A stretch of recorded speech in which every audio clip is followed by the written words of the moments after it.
Assalamualaikum warahmatullahi wabarakatuh.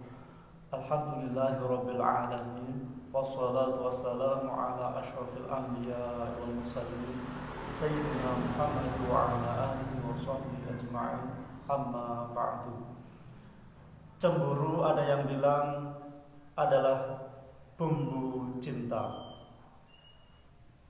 Cemburu akan membawa dampak kebaikan jika tak berlebihan. Segala sesuatu yang over akan berakibat tidak baik. Jadi Allah itu menciptakan makhluk sangat mudah, namun ada yang rumit, yakni penciptaan wanita. Dan ketika malaikat ditanya apa yang tidak diketahui dari wanita, maka malaikat tidak bisa menjawabnya, dan Allah memberitahukan yang tidak diketahui dari wanita adalah betapa berharganya dirinya diciptakan.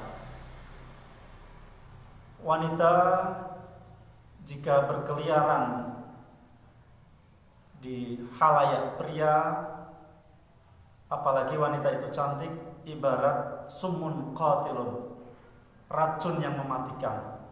Semua mata tertuju padanya, dan ini harus diwaspadai. Sebagai suami, kalau tidak punya rasa cemburu, berarti dia sudah tidak memiliki hati dan akan hancurlah segalanya. Dulu ada peristiwa yang dialami oleh tokoh kocak Abu Nawas semasa Khalifah Harun ar-Rasyid. Istrinya Abu Nawas ini cantik, dan tiap kali keluar rumah banyak lelaki menggoda. Cara Jawa disingsoti, dibedo, ditakoki sapa jenenge, perawan apa rondo sekembling apa buluken. Jadi mendengar berita seperti itu, kemudian Abu Nawas mengambil langkah taktik untuk membalas kelakuan orang-orang yang menggoda istrinya. Dia mengundang mereka dalam satu jamuan makan. Di situ bahannya sama, namun diracik, diolah dengan berbagai macam bentuk dan warna yang berbeda-beda.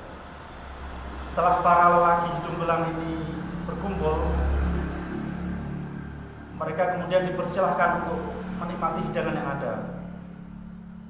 Wahai teman-teman, silahkan cicipi ini. Ini bentuknya bulat, warnanya hitam. Coba yang lain, bentuknya kotak, warnanya merah. Coba yang itu, bentuknya gepeng, warnanya hijau, dan sebagainya. Setelah mereka merasakan semua makanan, kemudian Abu Nawas mengetes, bagaimana wahai teman-teman rasanya, sensasinya? Wah, ini ternyata semuanya rasanya sama, meskipun beda warna dan bentuknya. Abu Nawas mengisyaratkan dan memberikan peringatan keras kepada mereka. Wahai saudara-saudaraku sekalian, itulah ibarat wanita. Walaupun berbeda bodinya, berbeda penampilannya, berbeda wajahnya, mereka rasanya itu sama, ya, lubang. Jadi ya seperti itu. Jadi gundukan-gundukannya, lekukan-lekukannya itu rasanya nanti juga sama. Makanya kita harus fokus kepada pasangan kita masing-masing. Jadi jangan tergiur dengan apa yang dimiliki orang lain. Jadi banyak orang yang jatuh karena wanita. Wanita termasuk habailus syaitan, jaring-jaring penjerat yang dipergunakan setan untuk menjerat umat manusia agar mereka masuk neraka. Jadi seperti Nabi Adam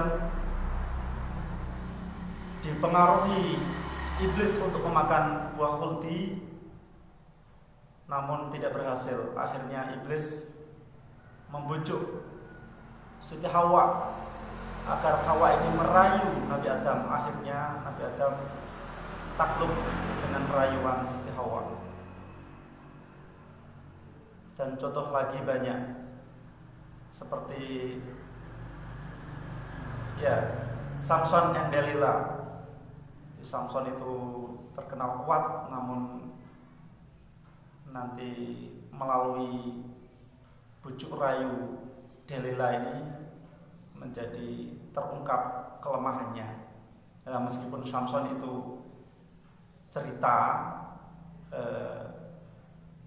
namun ada yang mirip namanya itu Nabi Syam'un. Dia sangat kuat. Dia hanya menggunakan tulang hewan untuk menghabisi pasukan yang berjumlah ratusan hanya dalam sekali pukul. Kita lanjutkan. Al-Fatihah. A'udzu billahi minasyaitonir rajim. Bismillahirrahmanirrahim. Alhamdulillahirabbil alamin. Ar-Rahmanir Rahim.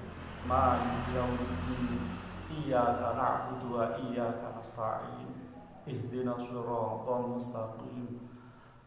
Siratal ladzina an'amta 'alaihim ghairil maghdubi 'alaihim waladdallin. Amin. Rawa'iul Bayan halaman 36. Untuk basmalah menurut Imam Syafi'i kemarin adalah merupakan satu ayat dari surat Fatihah dan setiap ayat dari semua surat dalam Al-Quran. Ya, meskipun mazhab Syafi'i dalam hal fikihnya kita utuh mengikuti, tapi dalam hal qiraah mungkin saja kita mengikuti imam-imam qurra yang lain, tidak mengapa. Sekarang untuk mazhab Maliki, dalil Malikiyah, mereka mengatakan basmalah bukanlah ayat dari Al-Quran, bukan dari surat Fatihah, dan juga bukan dari surat-surat yang lain. Jadi basmalah ini ditulis merupakan tabarruk. Mereka mendasarkan dengan beberapa hadis, di antaranya Rasulullah mengawali sholat dengan takbir dan membaca dengan bacaan bismillah, tanpa bismillah, yang langsung alhamdulillahirabbil alamin. Ada hadis lagi yang mereka riwayatkan, sholat di belakang Nabi, sahabat Abu Bakar, Umar, Utsman, mereka membukanya dengan alhamdulillahirabbil alamin. Jadi tidak menyebutkan bismillahirrahmanirrahim. Nah, ada lagi hadis qudsi bahwa Allah itu membagi sholat, yakni bacaan Fatihah, dua bagian, yakni separuh untuk zat Allah dan separuh untuk hambanya. Dan hadis tersebut diawali dengan alhamdulillahirabbil alamin tanpa ada basmalahnya.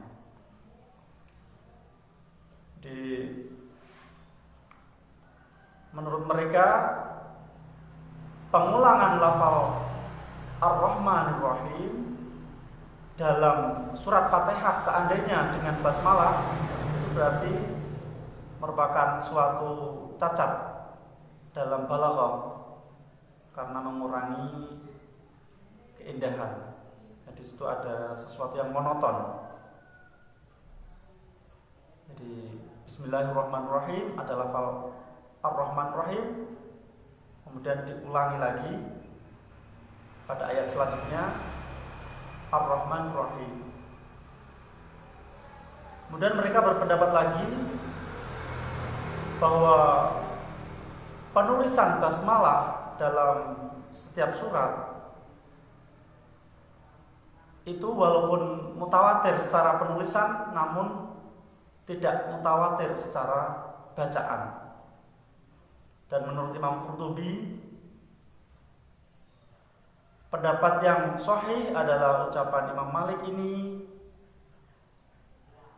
karena Al-Quran itu ditetapkan berdasarkan hadis yang mutawatir, yang qat'i, yang tidak mungkin diperselisihkan, dan tidak ada riwayat yang ahad, apalagi di bawah itu. Kemudian Imam Ibnul Arabi mengatakan, cukuplah dikatakan bahwa basmalah bukan sebagai Quran karena tidak ada perselisihan di dalamnya. Jadi